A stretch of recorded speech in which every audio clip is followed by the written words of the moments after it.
The title race might essentially be over by this point, but there's still plenty of points to play for. Arsenal have a massive, massive game coming up against Nottingham Forest, second versus third, and I'm here this morning to preview that game for you. Let's get into it.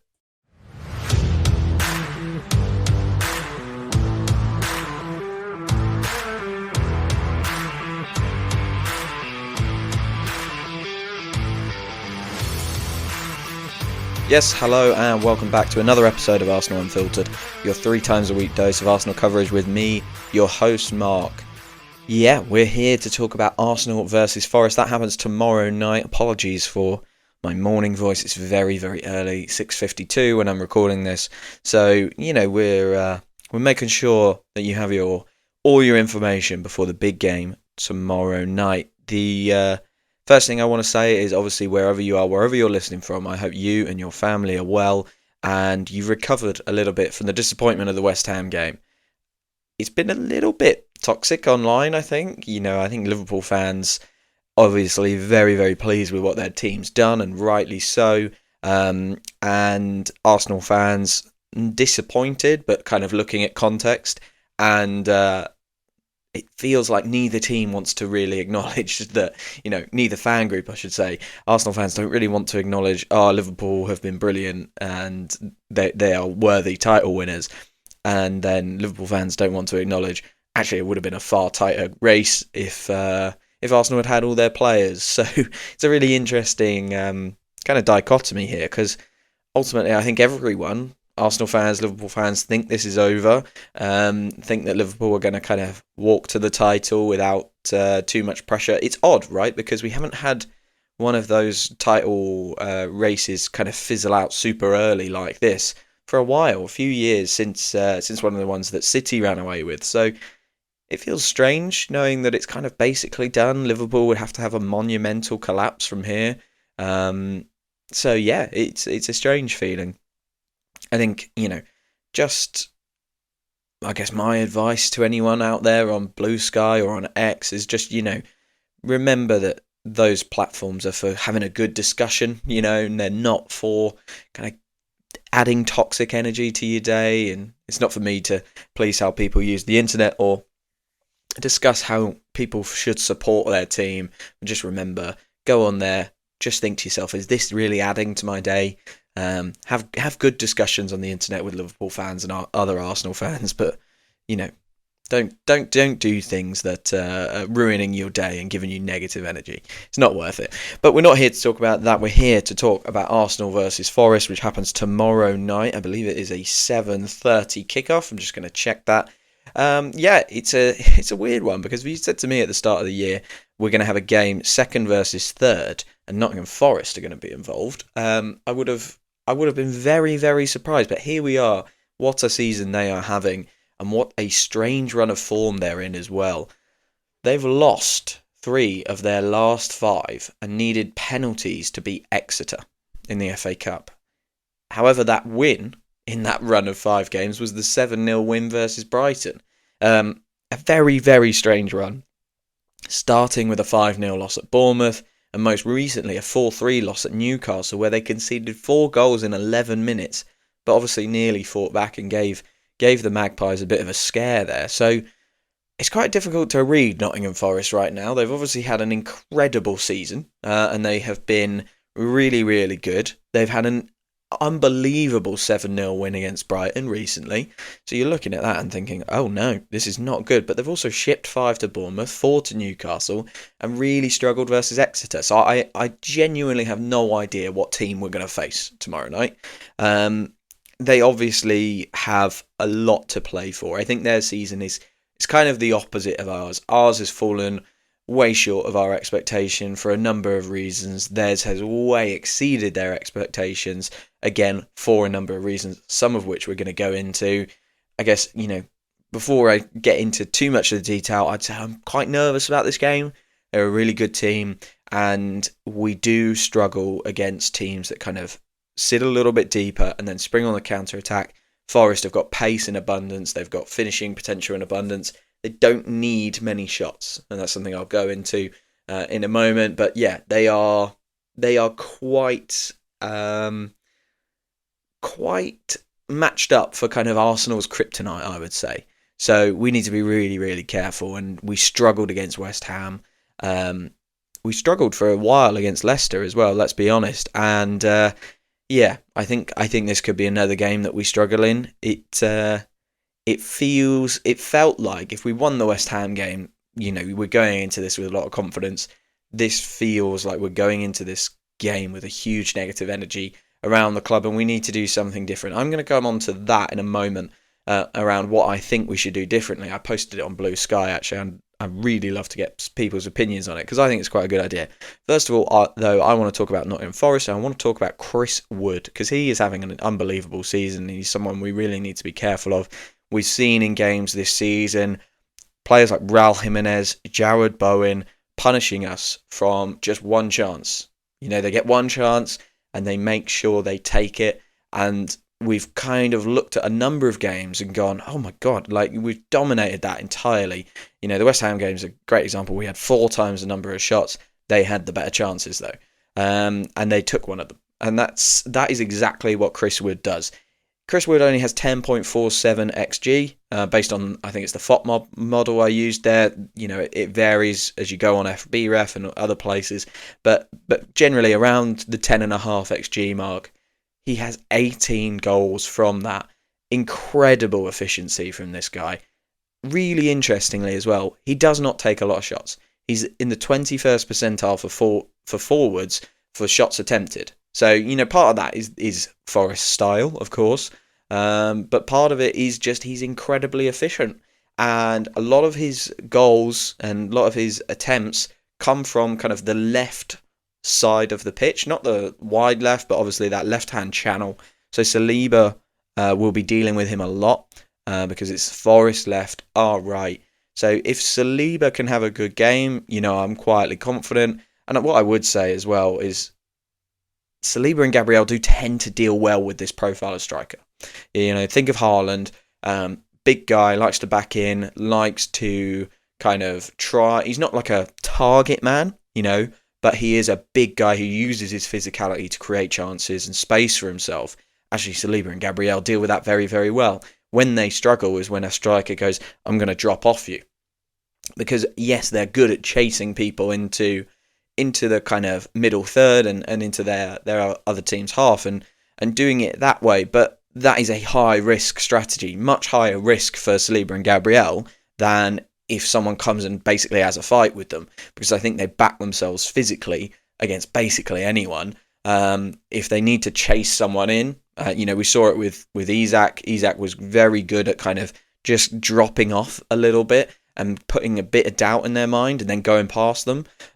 So that's where, as good as they are, and I do think they are still good at that element of the game, that is where they can be found out a little bit more, just because it's higher risk than someone coming in and trying to back into you.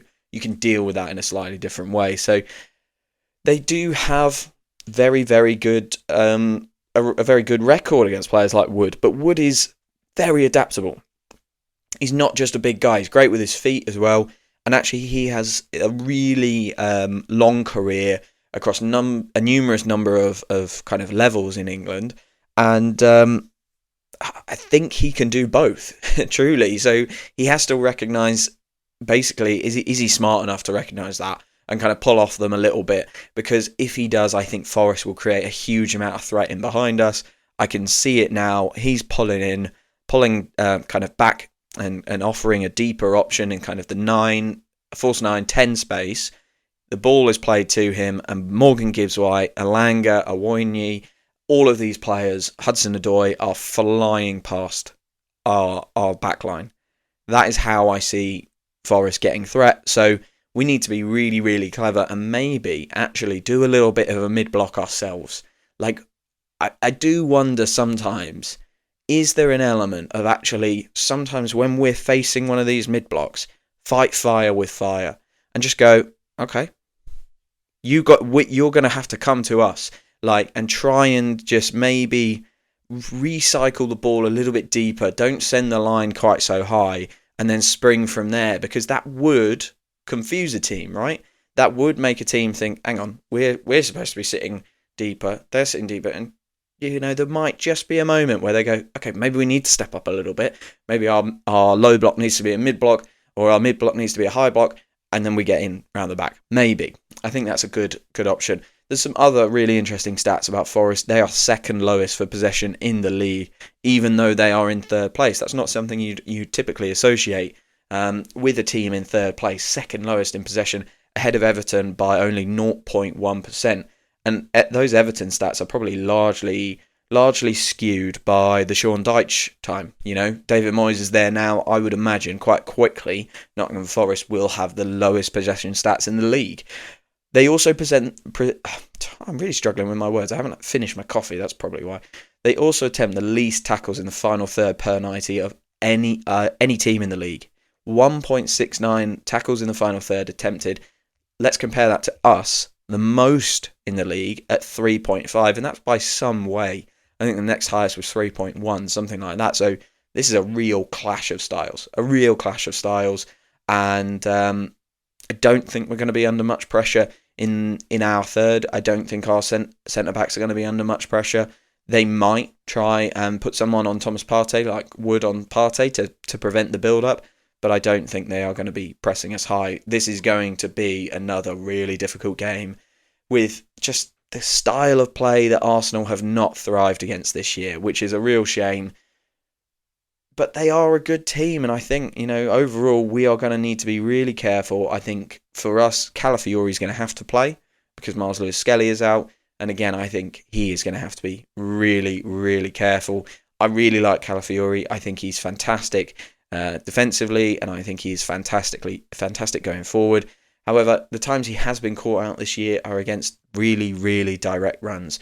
We saw it against West Ham, Aaron Wan-Bissaka just driving at him, and he didn't go and engage properly. I remember there was a Champions League game in the league phase where he got done for pace and just could never recover. So we need to be careful and protect him. And I think Gabriel will have to have a good game on his inside. Trossard as well will need to be good and really protect him and do a good job down that left wing. Of course, that is if Trossard plays. Let's get on to us then, because I think that's it's an Arsenal podcast. We don't want to be talking about them too much. I'm going to kind of propose a different lineup, a slight change. It's the same personnel, but a different way of setting it up. We typically play in this 4-3-3 structure where Partey is the 6, Rice and Odegaard are the 2 8s, and you could argue Rice is more of an 8-6 and Odegaard is an 8-10, but the idea being Odegaard is kind of the creative influence in that midfield, and Declan Rice is the legs, bombing the box, crashing the box, all of that sort of stuff. However, for me, in recent weeks, and I took some photos of the West Ham game whilst I was watching it back, that really concern me is Odegaard's positioning. He's coming so deep, sometimes inside of Saliba and Timber. He's in that spot. And this is in the early phases of possession. So when we're trying to get out, he comes in there and to be fair, gets us out 9 times out of 10. He's very, very good at doing that. But then it means he isn't in the kind of high position that we need him in the second and third phases of possession. He always tends to kind of arrive late into the box, which is fine. It's good for goal scoring. But I'd rather see the other side of the midfield arrive late and him be part of the build-up in kind of the second phase of possession. Because he's so deep, he can't really contribute in the second phase of possession. I think that's partly why we're seeing an Odegaard where we don't feel like his form or his output is anywhere near as good because he's coming deep so much. And I just think, for me, if I'm looking at that first phase of possession and I'm looking at the players who are in that kind of area of the pitch, I'm looking at Thomas Partey, I'm looking at Jurrien Timber or Ben White, I'm looking at Saliba, and maybe Rice. Let's throw Rice in there because he can drop in sometimes. Those guys are plenty good enough to play through any press in this league, to play through, maybe bar Liverpool's, but I would say they're plenty good enough to play through presses, build us up, and actually, play some slightly more direct passes out of that area. What they don't have is Martin Odegaard in a 10 position, buzzing around in there, one, causing issues for the defenders, because who's going to go pick him up? Does a midfielder need to go pick him up? Does a defender need to go pick him up? But 2, actually just to be someone, not a target man, but someone to build around. So we often talk about playing off of Kai Havertz. Maybe we try and play off of Mikel Merino. But why don't we start thinking about someone to play around rather than off of? And I think that's where I'm coming at. We need Martin Odegaard to be more of a 10 again. That's absolutely what I want to happen. So I think we need to go to a 4-2-3-1. That's where I'm headed at. So normal back four, I'd love to see White get a start again if he's fit. So I'm going to go Raya, White, Saliba, Gabriel and Calafiori. Can't do anything about Miles Lewis-Skelly there. He is suspended for this game. And rather than the three, I would go for a double pivot. And I would go for Rice and Partey as a double pivot. Now, number one goal with that, right, is obviously to push Odegaard up higher and get him in higher bits of the pitch earlier. But also, I think that double pivot of Rice and Partey will help us manage transition a bit better. What I really don't want to see tomorrow is Morgan Gibbs-White on the counter-attack running at Thomas Partey on his own. I don't want to see that. I really don't want to see Thomas Partey trying to chase these very physical, very mobile guys in the Forest team. I want to see Declan Rice helping him out as much as possible. And I think Declan Rice, yes, he's fantastic going forward, but I'd rather he was the one arriving late to second and third phases of build-up than Martin Odegaard. So for that reason, in the kind of three behind Merino, I'm going to go Nwaneri, Odegaard, Trossard, and as you heard there, Merino. That, I think, makes a lot of sense because we were already asking Merino to play out of position. Okay, we were asking him to do a very difficult job, which he's going to get a lot of judgment for, and people are going to use his name unfairly, I think. So why don't we say to him, look, you don't need to drop into this number 10 space. You don't need to do any of that through build-up. Martin's going to be there to do that. Okay? And we want you to go and occupy the centre-backs. Be high on the line and actually keep them busy so Martin's got space to play. I think the downstream effects of this are really, really good. And obviously what the double pivot will do will mean we're not really going to invert a fullback there.